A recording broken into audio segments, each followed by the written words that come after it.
Olá, Shalom, mais uma vez. Hoje nós não vamos fazer um vídeo curto, vamos fazer um estudo. Esse estudo é sobre o Shedim, o Shed, Sairim. Para quem não sabe, Shed, o Shedim são, entre aspas, se aproxima mais a demônios, né? Mas o que seriam esses demônios no conceito judaico, né? Então, vamos fazer uma breve introdução, começando com os anjos, para que no decorrer, do vídeo vocês possam compreender, tá? O que são anjos?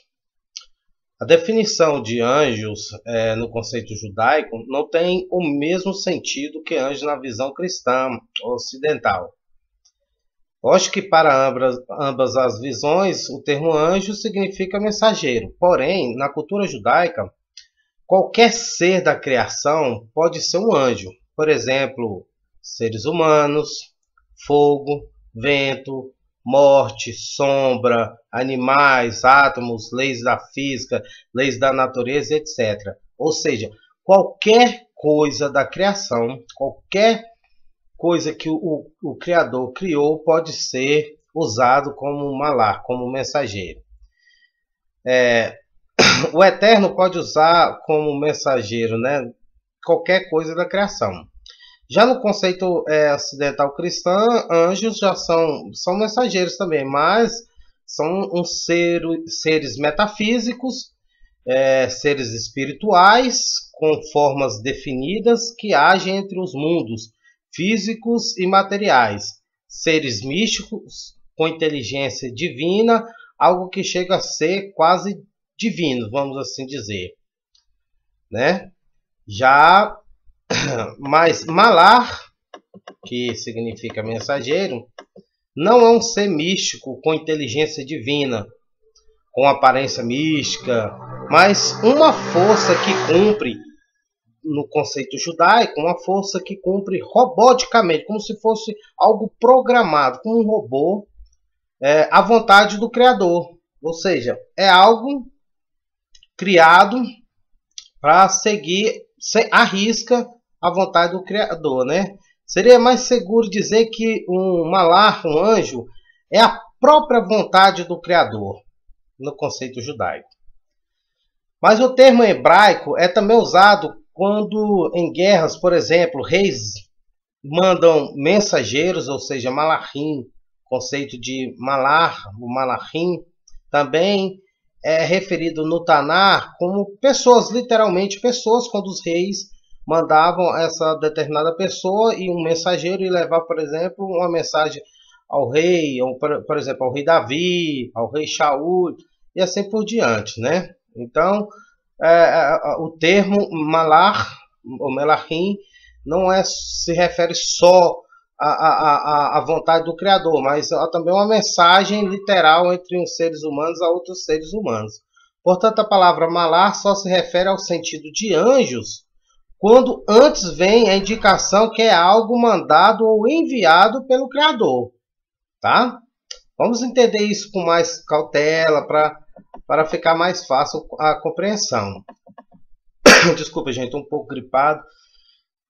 Existe outro tipo de anjos, né, de malach, de mensageiros, que tem uma missão já diferenciada, uma missão, vamos dizer assim, especial. Por que não usar especial? Esse é muito mal compreendido, né, esse mensageiro que eu vou retratar agora. Muitos não entendem seu papel, e popularmente ele é conhecido como Satanás, né? Em hebraico Satã, né? Que literalmente teria uma tradução de opositor ou acusador, mas não opositor do Eterno e não acusador do Eterno, tá? Porém, esse anjo, conhecido no hebraico como Satã, esse tem um papel diferente. Ele seria o castigo de Deus, ou a condenação do Criador, ou a justiça do Criador quando o homem comete erros, né? Ele várias vezes é retratado no Tanar, na Bíblia hebraica, conhecido como Antigo Testamento, como um anjo de Deus que traz desgraça de todos os tipos com a ordem do Eterno, quando os homens, a humanidade, comete algo ruim, um homem ou a humanidade. Ele tem também o nome de Hamashehit,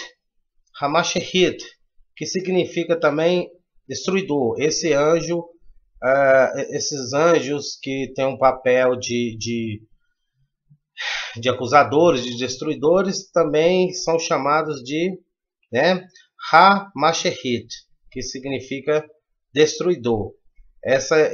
Nesse caso, essa palavra Hamashehit, ele está retratado em Shemot, ou na Bíblia comum de vocês, aí vocês podem conferir, em Êxodo 12:23, que está escrito assim: porque o Senhor passará para ferir os egípcios, porém, quando viu na verga da porta e em ambas as ombreiras, o Senhor passará aquela porta, e não deixará o destruidor, em hebraico, Hamashehit, entrar em vossa casa para vos ferir. Shemot, ou Êxodo 12:23.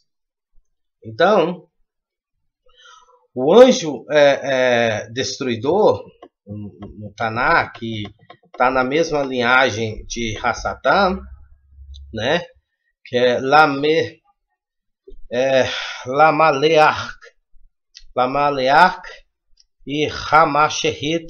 Então, quando o Eterno quer trazer uma mensagem boa, ou seja, quer trazer uma advertência, um aviso, uma bênção, seja de qualquer forma, ele manda um malar, um anjo, literalmente. Mas quando os seres humanos não obedecem ou se desviam do bem, ou praticam algo ruim, vem a justiça de Deus. Essa pode ser a morte, sofrimento, doença, etc. Dessa forma é chamado, qualquer uma dessas desgraças, entre aspas, é chamado de Satã, ou literalmente Satã, o opositor, porque é o castigo. Mas por quê? Porque quando deixamos o caminho certo, a punição vem como se fosse uma prova dizendo para Deus: olha, viu, Senhor, posso puni-lo porque ele não é mais protegido por suas boas ações. Ele tem uma missão: apontar nossos erros, nos acusar para que possamos entender onde estamos errando e temos a chance de mudarmos nossa atitude e pensamento. Esse é o papel do acusador. Então, ele é uma força, é como se fosse nós mesmos nos julgando perante o Criador. Vocês já pararam para pensar quando vocês, ou nós, estamos para cometer algo de ruim, que nós temos a consciência que é ruim, vem aquela consciência, aquela, tipo assim, duas consciências, uma tipo assim, faz, ninguém tá vendo, e a outra, não faz não, é errado, ninguém tá vendo, mas você pode ficar com a consciência pesada. Seria mais ou menos isso. Então entendemos que os anjos são qualquer coisa da criação que age conforme a vontade de Deus, Temos que entender que toda a criação, leis, mundos espirituais, materiais, espaço, estrelas, tudo foi feito para nos ajudar a evoluir para o eterno. Voltar à pureza do Éden, cumprirmos nossa missão, nada foi criado para confundir, apesar de muitos estarem confusos, mas seguiremos que no final de todos vão entender de uma forma fácil. É só seguir no vídeo que vocês vão compreender. Deus também não criou seres místicos para que nos levamos à idolatria. Não. A idolatria é um dispositivo criado pelo homem. O Eterno, porém, sabia que iríamos preferir começar nossa missão pelo lado negativo, pela má inclinação.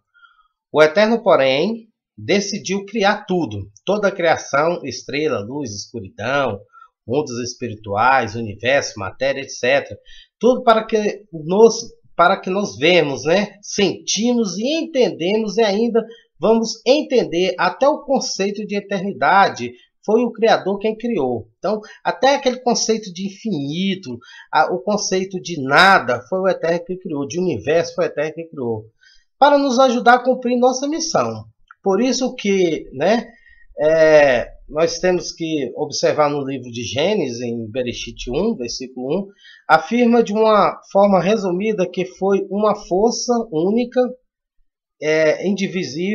indivisível, um ser superior chamado, que nós chamamos como Deus, quem criou tudo. Os céus se refere aos mundos espirituais, como está lá no princípio, criou Deus os céus e a terra, né? Então o céu significa os espirituais, estrelas, leis da física, buracos negros, luz e todas as forças, amor, ódio e tal. E a terra, toda a matéria. Mas também ela se refere particularmente ao nosso lar, nosso planeta, aquele minúsculo, que curiosamente já é comprovado que tudo na Terra é o mapa do universo. E por último, ele cria o homem no sexto dia. Pode observar que ele cria tudo, somente o homem é a última de todas as criações.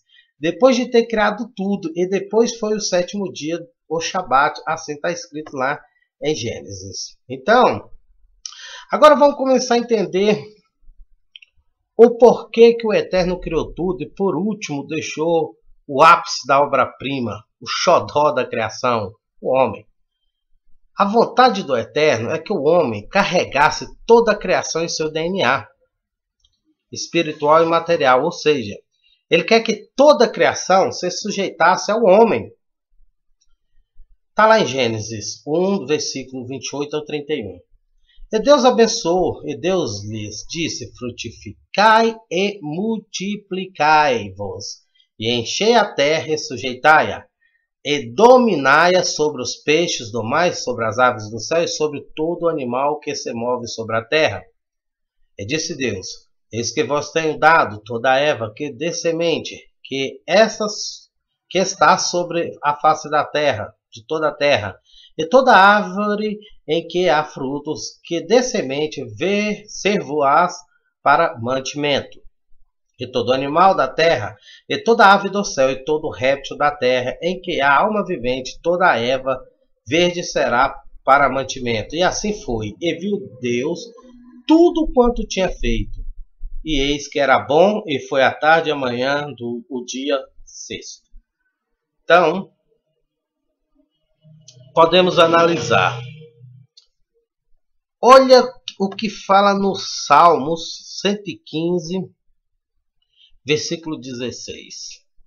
Mas o Eterno queria também que toda a criação se comprimisse a tal ponto. Não, isso aqui não é o que está no Salmo 115, tá? Eu só estou explicando aqui para você que em Gênesis o Eterno queria que a criação ela se comprimisse a tal ponto que a alma humana fosse criada. Por isso que lá em Gênesis 1, versículo 26, está escrito: e disse, olha bem, é uma ordem, não está falando, e eles disseram. E disse Deus, uma ordem: façamos o homem a nossa imagem e semelhança, conforme a nossa imagem e semelhança, e domine sobre os peixes do mar, e sobre as aves do céu, e sobre o gado, e sobre toda a terra, e sobre todo o réptil que se move sobre a terra. Muitos se perguntam: não, aí está Jesus. Outros: nossa, por que Deus estava falando? Gente, Deus estava falando com a criação. Deus estava falando com a própria criação, tá? É muito interessante ressaltar que esse versículo, muitos cristãos entendem que seria um segundo ou terceiro Deus ajudando o Criador. Mas observe que tudo aqui escrito é o conceito judaico, sem idolatria, sem diminuir o eterno, né? Porém, os cristãos não viram que se o Eterno tivesse tido ajuda, não estaria antes de façamos a nossa imagem, conforme a nossa semelhança, a frase disse Deus. Se ele tivesse acompanhado com alguém, estaria mais ou menos assim: e disseram os deuses. Ou quem sabe, falaram o pai e o filho. Ou talvez eles disseram, mas claramente está escrito que existe uma ordem antes da frase façamos a nossa imagem conforme a nossa semelhança. Por isso até o Eterno afirma através do profeta Isaías, capítulo 45, versículo 12. Pode confirmar. Isaías, capítulo 45, versículo 12. Eu fiz a terra e criei nela o homem. Eu o fiz, as minhas mãos estenderam os céus, e a todos os seus exércitos dei as minhas ordens. Isaías, capítulo agora 48, versículo 13. Também a minha mão fundou a terra, e a minha destra mediu os céus a palmos. Eu os chamei e aparecerão juntos. Aqui Isaías está falando lá de Gênesis, que Deus chamou a criação. E toda a criação se apresentou ao Eterno. Por isso que aí o Eterno se junta à criação e fala: vamos construir o homem, a imagem de vocês da criação e a minha imagem. Por isso que o homem é a única criação que tem conhecimento de tempo e espaço de toda a criação. Por mais pequenininho que talvez a ciência veja o homem insignificante, somos os únicos que temos essa consciência. Nem as estrelas, né, a lua, o espaço tem essa consciência. Somente o homem, tão insignificante, né? Mas isso é um propósito que vai ficar para uma outra aula. Vocês também podem consultar isso que eu estou falando em Jeremias, capítulo 51, versículo 15. Podem anotar para depois vocês confirmarem aí. Jeremias 10, versículo 12. Também Isaías 42, versículo 5. Jeremias 27, versículo 5. Salmo 89, versículo 11. E também Gênesis 2, 4. E 1 Reis 8, 27. Tem várias fontes, mas essa aí dá para vocês terem uma ideia. O Eterno bendito seja fez com que o homem carregasse o mapa da criação, que ele tivesse em sua essência domínio da terra. Por isso que o Eterno comprimiu toda a criação. O homem, ele tem como se fosse a cabeça, o controle, um pouco de cada coisa da criação no seu DNA, sua alma.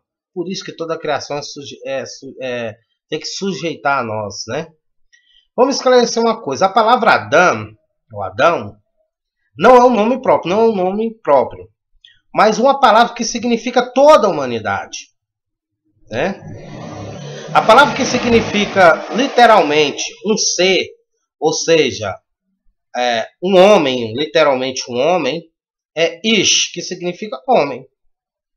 No seu feminino é Isha, mulher. Mas Adão, ou Adão em hebraico significa humanidade, né? Toda vez que o Tanakh se refere à humanidade, é usada a palavra Adão, né? Então, isso, depois eu vou deixar um link para vocês confirmarem isso, né? Como está lá, Vaiomer, e disse, Elohim, Deus, Nasher, façamos, olha bem, Adam, o homem, ó, Betsalemeno, a nossa imagem, Kidemuteno, conforme a nossa semelhança, Veirelha e domine, Videgat, sobre os peixes do Hayamar, Uveof, e sobre as aves dos Hashamaim, céus, o Vabehemar, e sobre o gado, o Verkal Haharetz, e sobre toda a terra, o Vekal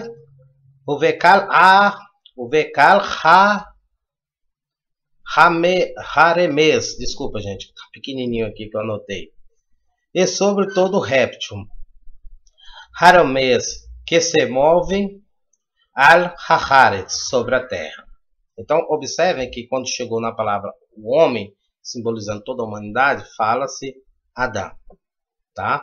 Isso depois eu vou deixar o link aí para vocês no site em hebraico, e vocês podem puxar todas as passagens bíblicas que falam sobre o homem, a humanidade, vocês vão ver que vai estar lá Adam, Hadamá e etc. Então a humanidade carrega um mapa da criação em sua alma e seu corpo. Por isso está escrito: e façamos o homem é nossa imagem, conforme a nossa semelhança. Pois toda a criação teve que obedecer e contribuir com a sua porção para que o alvo de tudo, o homem, fosse criado. A humanidade tinha que oferecer toda a criação. A humanidade tinha que parecer, desculpa, gente, tinha que parecer toda a criação. Por isso, toda a criação se comprimiu. Ou seja, toda a criação, Deus ordenou que toda a criação desse seu melhor da sua porção para que a alma do homem fosse formada. Por isso que todas as coisas, nós dominamos muitas coisas, né? Então é por isso. Quando o homem chegar a se purificar, então chegará a pureza de Deus. Pois Deus é tudo e nem tudo é Deus. Não podemos esquecer que somente o homem tem a imagem e semelhança de Deus, pois de toda a criação, somente o homem carrega tudo dentro de si, entre os seres criados. Isso é muito importante, nós não perdermos essa visão para não entrar na idolatria. Porém, o Eterno, até esse momento, ele cria a alma humana, a Nefesh, somente. Tá? Agora, tudo que nós falamos foi em relação à alma humana. Desculpem. Ou seja, a alma de toda a humanidade. Eu, você, os que morreram e os que ainda vão nascer, né? Todos nós estávamos nesse dia, fomos criados nesse dia. Vocês sabiam disso? Por isso que a palavra é Adão, humanidade. Todas as almas foram criadas nesse dia, lá em Gênesis. Depois vou fazer outro estudo explicando por que nem todos desceram de uma vez só e nasceram de uma vez só e estão nascendo devagarzinho, tá? Gênesis 1 e 2 é considerado uma história poética, ou seja, não é literal. Vamos compreender isso de uma melhor forma. Quando Deus cria tudo, o Hashamayim, céus, e Haaretz, a terra, esse último, a terra, que posteriormente será conhecido como nosso lar mesmo, planeta Terra,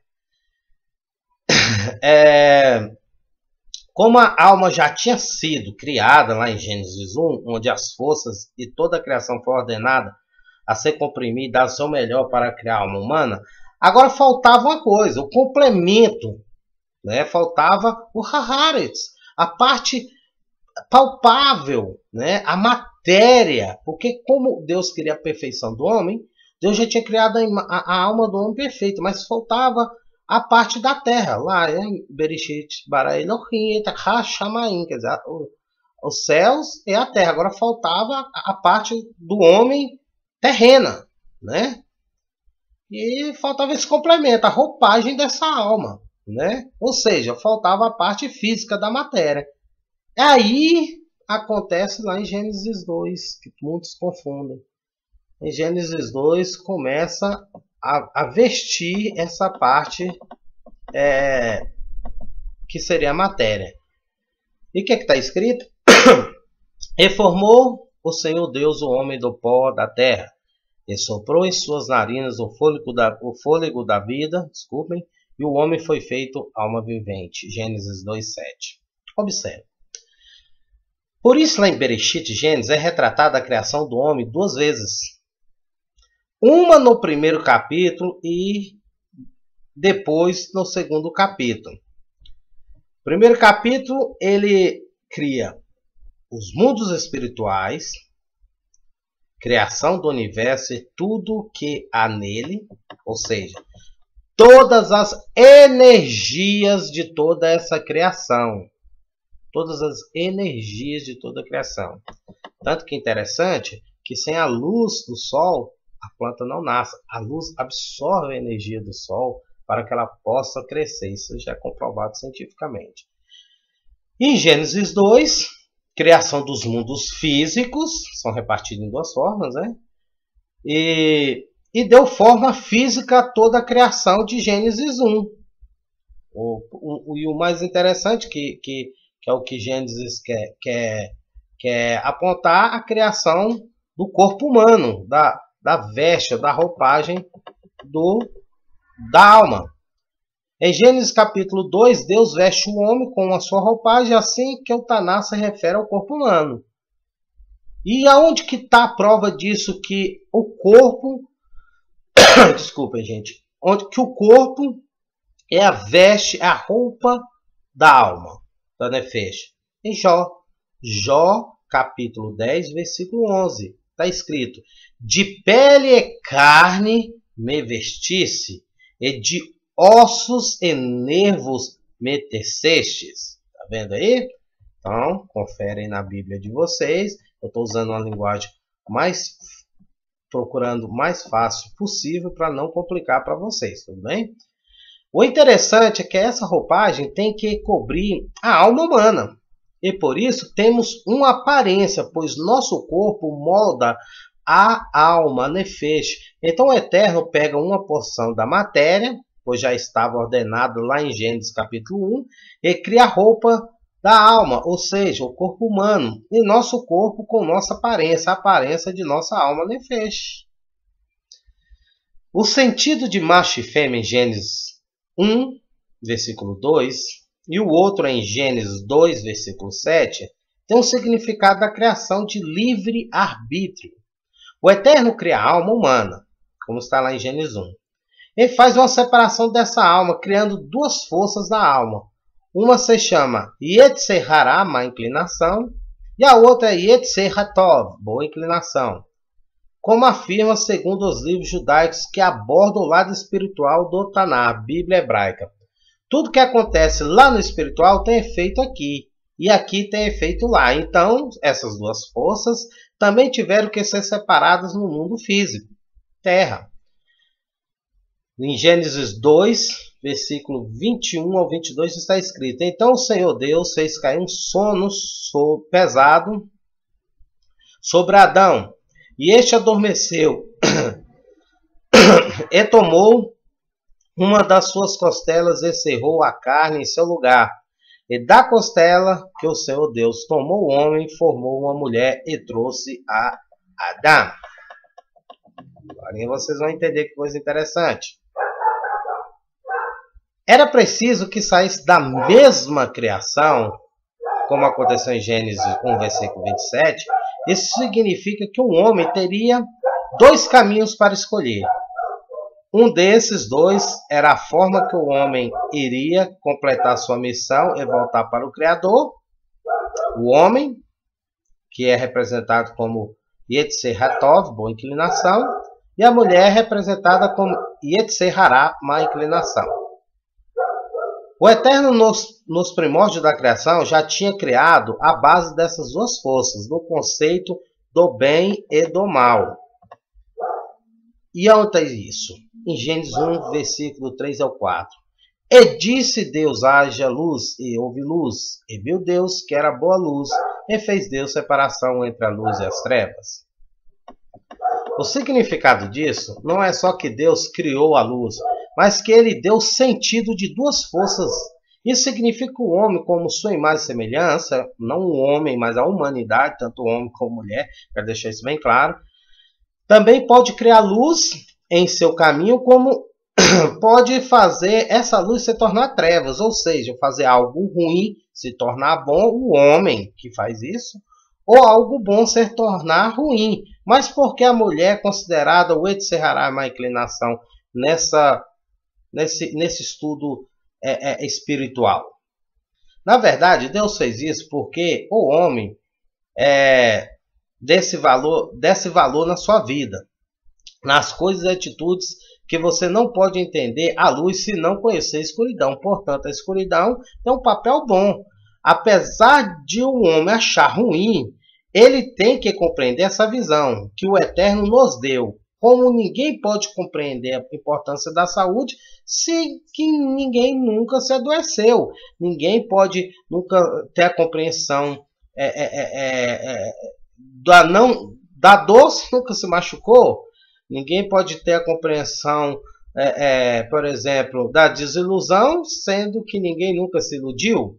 Ninguém pode ter a compreensão de fome, de barriga cheia, de saciar, de alimentar, se nunca passou fome. Então, mais ou menos esse é o conceito. Então, a mulher tem um papel de ajudar o homem, apesar dela ser referida como Etserará, ela não é considerada algo ruim, igual muitos pensam. Ela tem o papel de ajudar o homem a evoluir, e ambos serão um, compreendendo o sentido da vida, voltando lá em Gênesis 1. Tá assim, portanto, deixará o homem, o seu pai e sua mãe, e apegar-se à sua mulher, e serão ambos uma só carne. Ou seja, segundo a tradição judaica, se o homem não consegue encontrar sua alma gêmea, ele não é feliz. Ele precisa da sua alma gêmea, a mulher. Por que ele precisa? No conceito judaico, a alma foi dividida lá em Gênesis 1. Depois que Deus faça os homens nossa imagem e semelhança, o Eterno fala, e criou Deus o homem a sua imagem e semelhança, macho e fêmea os criou, Deus dividiu a alma. E nesse mundo nós temos que encontrar esse outro pedaço para voltarmos a ser um. Então, o homem ele tem que encontrar sua alma gêmea. Ele não pode tratar a sua esposa, aquela pessoa que ele escolheu para casar, como algo que está faltando dele, mas algo que complemente ele. Por isso que não se pode maltratar as mulheres. Não se pode tratar a mulher como uma empregada, como uma escrava, ou como algo qualquer, mas como complemento, né? Como algo que complementa, não algo que falta, algo que complementa, porque a mulher é sagrada, ela tem esse papel, né? Então a mulher também é conhecida como má inclinação, pois foi ela quem primeiro comeu também do fruto proibido e deu ao homem, segundo Zorra, livro que trata dos assuntos espirituais da Torá, Sefer HaZorah. Deus fez Eva tão linda que Adão se encantou com ela. Por isso que ele nem questionou quando ela ofereceu o fruto a ele, né? Então, assim, olha como é interessante, né? Olha como é que o Zorra trata a mulher com algo belo, lindo, né? Olha bem. Em Gênesis 3, versículo 6. E viu a mulher que aquela árvore era boa para se comer, e agradável aos olhos, e árvore desejável para dar entendimento, tomou do seu fruto e comeu, e deu também a seu marido, e ele comeu com ela. Por isso Eva foi tirada da costela de Adão, pois os dois lados criados no mundo superiores tiveram que se vestir com roupas físicas. O corpo primeiro foi Adão, como lá em Gênesis 1 primeiro criou a humanidade, porque foi a alma da humanidade criada, e depois Eva, porque depois, lá no segundo versículo, Deus separou entre macho e fêmea, né? E então aqui deu para vocês terem uma compreensão, e para concluir, para vocês entenderem, Adão tem um sentido de humanidade, e Rava tem um sentido aqui, vamos aqui dar um exemplo prático e rápido, de viver. Então, quando você encontra sua alma gêmea, desculpa que é o galo do meu vizinho.